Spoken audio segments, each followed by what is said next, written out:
selembut sutra, kau miliki iman yang teguh. Kau nyalakan obor agama dirimu bak lantera.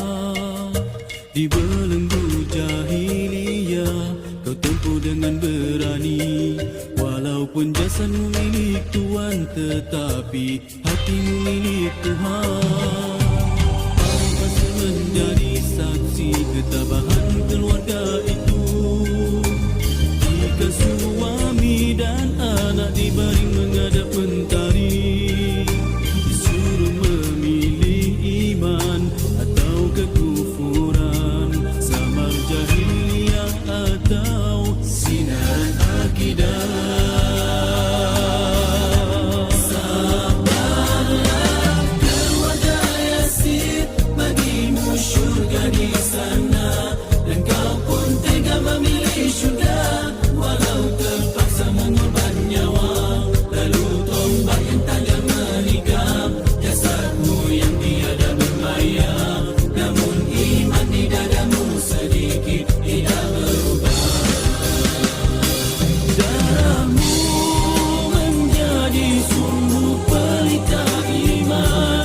Sumayyah, kaulah lambang wanita soleha.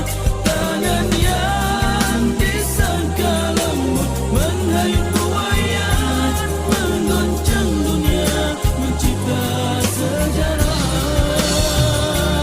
Sumayyah, kau dibunuh di dunia sementara untuk hidup di syurga yang selama-lamanya.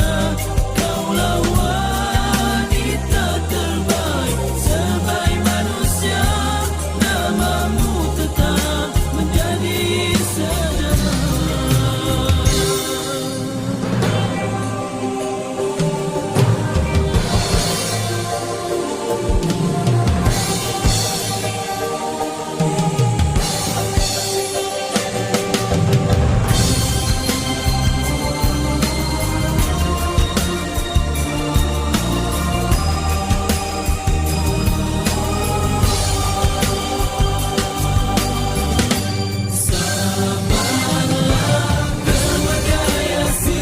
Bagimu syurga di sana, dan kau pun tega memilih syurga.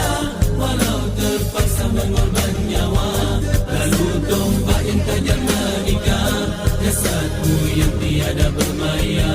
Namun iman di dadamu sedikit tidak berubah.